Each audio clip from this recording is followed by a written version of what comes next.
श्रेय भूपेंद्र गुप्ता जी को जाता है। ताली बजाकर भूपेंद्र गुप्ता। आदरणीय दिग्विजय सिंह जी, पूर्व मुख्यमंत्री मध्य प्रदेश शासन, अगर आपको सचमुच में आज के युग में कहीं किसी में गांधी प्रतिबिंबित होते हैं तो मैंने देखा है कि दिग्विजय सिंह जी में गांधी जी आपको आज के युग में प्रतिबिंबित होते हैं। मेरा पहला प्रशिक्षण संस्थान, मेरी पहली पाठशाला सार्वजनिक जीवन की, जिनके प्रशस्त मार्ग पर चलने के लिए जिन्होंने प्रेरित किया, मीनाक्षी नटराजन जी, मैं पहली बार उनकी कमेटी में उन्होंने मुझे अपॉइंट किया था।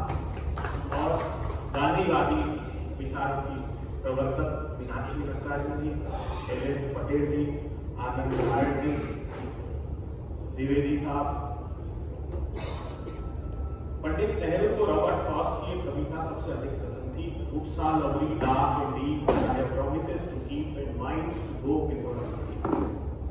ये घने और गहरे जंगल मुझे आकर्षित करते हैं, लेकिन मेरी अंतिम यात्रा में मैंने एक लंबा सफर तय और पंडित नेहरू ने भारतवर्ष के निर्माण में उस लंबे सफर के दौरान भारत को शिखर तक पहुंचाया। मगर पंडित नेहरू कहते थे कि ब्रिटिश शासन चला जाए और हमारे देश में अज्ञान, गरीबी, असमानता रह जाए तो हमारी आजादी अधूरी हो। जब हम पंडित नेहरू को आधुनिक भारत के निर्माता कहते हैं तो उसके साथ हमको ये जानना जरूरी है कि न सिर्फ वो बड़े डैम्स, IIT, IIM जैसे भूपेंद्र गुप्ता जी ने कहा कि वैज्ञानिक संस्थानों की स्थापना के लिए जाने जाते हैं, अपितु इंक्लूसिव डेवलपमेंट, समावेशी विकास। कहते हैं कि कोई देश की भौतिक आजादी 100-200 वर्षों में लड़कर अर्जित की जा सकती है, मगर सामाजिक न्याय की लड़ाई हजारों वर्षों तक चलती है। और उस हजारों वर्षों की चलने वाली लड़ाई में आजाद भारत में पहला बुनियाद का पत्थर पंडित जवाहरलाल नेहरू ने रखा। मैं सिर्फ एक या दो मिनट और अपनी बात रखूंगा। मैं जानता हूं कि सब लोग हमारे बड़े नेताओं को सुनना चाहते हैं। वो बुनियाद कैसे रखी गई हमको जानना जरूरी है। भारत का संविधान बना तो चूंकि पूना पैक्ट का एक बैकग्राउंड हमारे पास था, तो हमने आरक्षण का प्रावधान किया, राजनीतिक आरक्षण, लेकिन प्रत्यक्ष शैक्षणिक आरक्षण का कोई प्रावधान नहीं था। Directly principle of state policies में आर्टिकल 46 में हमने कहा था कि हम समाज के अंतिम पंक्ति के उस लोगों के लिए उत्थान के लिए काम करें। तो पहली बार आजाद भारत में मद्रास की सरकार ने, तमिलनाडु मद्रास हुआ करता था, उन्होंने समाज के अंतिम पंक्ति के लोगों के आरक्षण की व्यवस्था की, शैक्षणिक आरक्षण। तो एक महिला की चंपकम दुरेराज, ब्राह्मण महिला थी, वो अदालत पहुंची, उन्होंने कहा कि जब आपके फंडामेंटल राइट में आर्टिकल 51 में आपने ये कह दिया है कि आप जाति के आधार पर, लिंग के आधार पर, रहने के स्थान के आधार पर विभेद नहीं करेंगे, तो ये जाति के आधार का विभेद फंडामेंटल राइट के खिलाफ। और सर्वोच्च अदालत ने उस दलील को मानते हुए आरक्षण को रद्द कर दिया। तब पंडित जवाहरलाल नेहरू ने भारत का पहला संविधान संशोधन किया, जिसको प्रधानमंत्री नरेंद्र मोदी जी कहते हैं कि बगैर चुने हुए व्यक्ति ने संविधान में संशोधन कर दिया। तो संविधान का संशोधन करने के साथ हमने समाज के अंतिम पंक्ति के लोगों को आगे लाने की बुनियाद पंडित नेहरू ने रखी।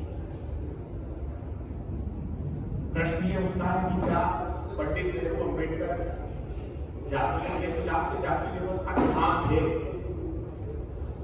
वो मानते थे कि बच्चे के जन्म लेने से उसकी मां की कोख में उसकी जाति का निर्धारण हो जाता है और उसके काम का निर्धारण हो जाता है कि वो कैसे अंतिम पंक्ति में खड़ा है, तो समाज में सिर्फ साफ सफाई का काम करेगा, शिक्षा का अधिकार नहीं होगा, अर्थात बाकी के लोगों के, ऊंची जाति के लोगों की सेवा का काम करेगा। इस प्रथा के खिलाफ थे। तो इस प्रथा के जब खिलाफ थे तो ये मानस बनाया गया कि हम उनके साथ न्याय करेंगे। जो आज बात अभी कही थी सामाजिक न्याय की लड़ाई के विरोध राहुल गांधी जी वो सामाजिक अन्याय की लड़ाई लड़े। तो राहुल गांधी जी कहते हैं कि जब तक आप एक्सरे नहीं कर रहे, जब तक आप इस बात का पता नहीं लगा लेंगे कि कौन कितनी संख्या में है, तब तक हम न्याय नहीं दे सकते। आखिरी बात मैं कहना चाहता हूं, इस सामाजिक न्याय की लड़ाई में भारतीय जनता पार्टी नरेंद्र मोदी जी की सरकार कहां खड़ी है? हमने दादा साहब इस बात के गवाह हैं, 2011 में जातिगत जनगणना कराई। 13 के अंत तक हजारों एक्शन शीट रजिस्ट्रार जनरल को सौंपी गई। ये बात मैं नहीं कह रहा हूं, ये शपथ पत्र दिया है नरेंद्र मोदी जी ने महाराष्ट्र यूनियन ऑफ इंडिया के केस में 2021 में। उस हजारों एक्शन शीट के बाद मोदी सरकार आई, अरविंद पनागरिया जो नीति आयोग के उपाध्यक्ष थे, उनकी अध्यक्षता में कमेटी बनाई। उस एफिडेविट में लिखते हैं कि 5 वर्षों तक, क्योंकि उसके 5 वर्ष बाद वो एफिडेविट फाइल हुआ था, उन्होंने कहा 5 वर्षों तक ना तो कभी मीटिंग की गई उसकी, ना ही एक सदस्य बनाया, उसको इन्होंने डस्टबिन में डाला। आज राहुल गांधी जी ने इस सरकार को घुटने टेकने पर मजबूर किया और मजबूरी में इस सरकार ने घोषणा की कि हम कास्ट सेंसस कराएंगे। तो समाज के अंतिम पंक्ति में खड़े हुए लोगों के न्याय की लड़ाई राहुल जी ने जीती है, मगर एक लंबा सफर अभी बाकी है और हम दृढ़ता से राहुल गांधी जी के साथ खड़े हैं। दिल्ली से लेकर मध्य प्रदेश तक उस सामाजिक न्याय की लड़ाई में लड़ेंगे और हमारे जो योद्धा राहुल जी के अलावा यहाँ मंच पर हैं, मीनाक्षी नटराजन जी, राधा साहब, हम दृढ़ प्रतिज्ञ हैं कि वहां राहुल गांधी जी और यहाँ आपके नेतृत्व में, जीतू पटवारी जी के नेतृत्व में, उमंग सिंगार जी के नेतृत्व में लड़ाई लड़ेंगे। मैं पुनः श्रद्धांजलि अर्पित करता हूँ।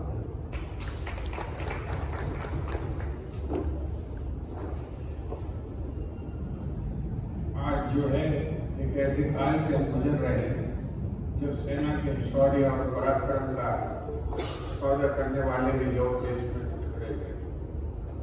हमारे बीच में मेरे कॉलेज के सीनियर, मेरे कॉलेज को भी जो है जवाहरलाल नेहरू ने बनाया, REC भोपाल यूनिवर्सिटी, नेहरू जी भी उसका पत्थर रखा। तो हम और हमारे कॉलेज के लोग तो उनके हमेशा रहे। हमारे बीच में हमारे सीनियर ब्रिगेडियर, हमारे साथी और सीनियर उपस्थित हैं। मैं उनसे भी अपेक्षा करूँगा कि वो अपने श्रद्धासुमन अर्पित करें।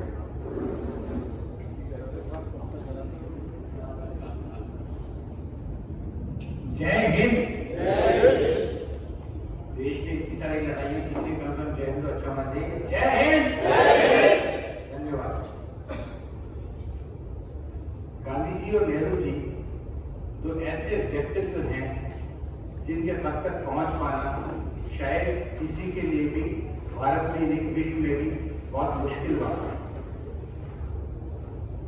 नेहरू जी के व्यक्तित्व के बहुत सारी चीजों की चर्चा की जा सकती है।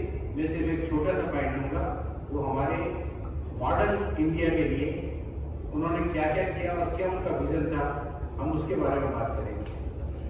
गांधी जी ने भी हमेशा नेहरू जी की प्रतिभा को जानते थे, उनके विजन को जानते थे और चाहते थे कि पहले प्रधानमंत्री नेहरू जी ही बने, और नेहरू जी बने। और उस समय विश्व में जितने बड़े बड़े नेता होते थे वो उनके समकक्ष खड़े होकर भी उनसे ऊंचे लगते थे, नीचे नहीं करते थे। उस समय भी जो जॉन कैनेडी साहब US के राष्ट्रपति थे, वो उनको काफी चाहते थे, मानते थे। नेहरू जी ने उस समय काम करना शुरू किया जब देश में कुछ भी नहीं होता था, न सड़कें होती थी, न पानी का कुछ होता था, न कोई उत्पादन होता था, सब कुछ भी नहीं था। उस समय उन्होंने भारत के निर्माण की ईंट रखना शुरू करी और इतने कम समय में, जो भी समय दिया गया था और जो भारत का लक्ष्य पहुंचा था,